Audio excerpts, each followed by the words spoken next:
पूरे भारतवर्ष का एकमात्र खंडित शिवलिंग जिसकी भव्य पूजा और आरती की जाती है। तो दोस्तों आइए मैं आपको बताता हूँ इस बिरसिंहपुर में गैवीनाथ धाम की कुछ रोचक बातें। तो दोस्तों अपन निकल चुके अपने घर से अपने इस छोटे से ब्लॉक के लिए। तो चलिए अपन चल रहे हैं आज बिरसिंहपुर गैवीनाथ धाम में करने भोलेनाथ बाबा के दर्शन, और मैं वहाँ की आपको कुछ ज़रूरी और रोचक बातें बताता हूँ। मित्रों, यह मंदिर कोई मामूली मंदिर नहीं है, यह शिवलिंग कोई मामूली शिवलिंग नहीं है। यह बात है आज से कई हजार वर्ष पहले की, त्रेता युग की। त्रेता युग में यह मंदिर जो है वह देवपुर नाम से जाना, मंदिर नहीं ये जगह देवपुर नाम से जाना जाया करती थी।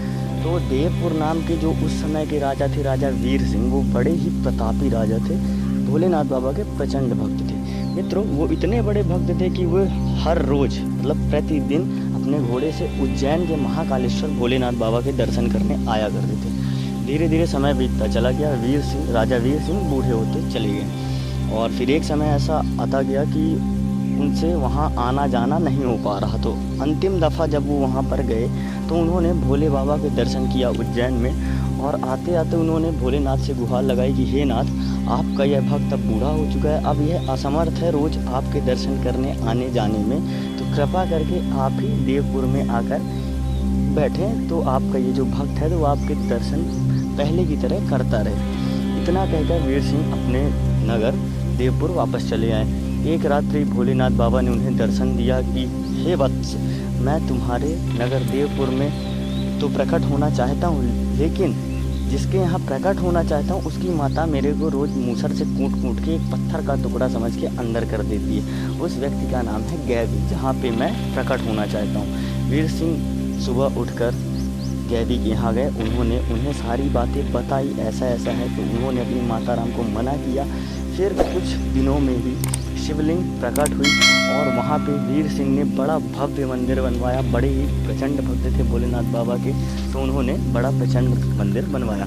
मित्रों, अब मैं आपको बता दूं कि इस शिवलिंग पर ये दरारें कैसी हैं। मित्रों, हमेशा से ही आपको भी पता है कि जो मुग़ल शासक थे वो हमारे ग्रंथों और देवी देवताओं के विरुद्ध थे, हमेशा नुकसान करते रहते थे हमारे ग्रंथों का, मंदिरों का, मूर्तियों का। तो दोस्तों, उस समय महमूद गजनबी जो कि मुग़ल शासक थे, वो यहाँ पर आए थे खाली इस शिवलिंग को ही क्षति पहुँचाने, कि इस शिवलिंग को चलो तोड़ दिया जाए। उन्होंने अपने सैनिकों को आदेश दिया कि मूर्ति को भंग कर दो।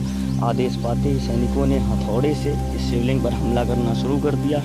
कुछ ही प्रहार किया था कि शिवलिंग में दरारें आ गई, दो तरफा दरारें आ गई। उसके बाद एक भव्य चमत्कार हुआ दोस्तों, जिस पर आप भी यकीन नहीं मानेंगे।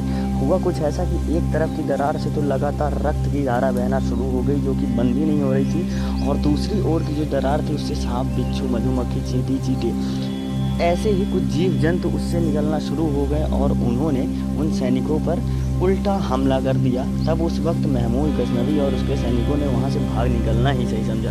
तो दोस्तों कुछ ऐसा हुआ था, वो तोड़ने आए थे, तोड़ ले गए, लेकिन उसके बाद फिर उन्होंने उसे नष्ट नहीं कर पाया, जैसा उन्होंने सोचा था वो नहीं कर पाए। तो मित्रों, मैं आपको बता दूं, इस मंदिर के जस्ट सामने एक बड़ा तालाब है, उसके जस्ट सामने एक माता पार्वती का भव्य मंदिर है, जो कि भोलेनाथ बाबा और पार्वती मैया इस पार और उस पार हैं। तो मित्रों, मैं आपको बता दूं, यहाँ पे जो भी मन्नत मांगते हैं सच्चे दिल से, उनकी मन्नत पूरी होने के बाद, अगर उनकी मन्नत पूरी हो गई तो भोले बाबा के मंदिर से पार्वती माता के मंदिर के बीच में वो धागा से या तो चुनरी से गांठ बंधन करवाते हैं, अगर उनकी मनौती पूरी हो जाती है। और ये सब करवाते हैं वहाँ के बड़े बड़े भव्य मंदिरों में जो रहते हैं पुजारी वगैरह, वो सब यहाँ ये कथा और सारी चीज़ें करवा के जिनकी मनौतियाँ पूरी हो जाती हैं तो उनका रक्षा सूत्र या तो गठबंधन करवाते हैं। तो मित्रों, मैं आपसे सिर्फ इतना कहना चाहूँगा कि सावन तो चल ही रहा है, इस बार सावन 2 महीने है, तो आप कृपया करके भारत के मध्य प्रदेश के सतना ज़िले से ये सिर्फ 35 किलोमीटर की दूरी पर है बिरसिंहपुर। यहाँ मिलेगा आपको यह गैवीनाथ धाम, जहाँ आप होंगे भोलेनाथ बाबा के दर्शन। तो हर हर महादेव।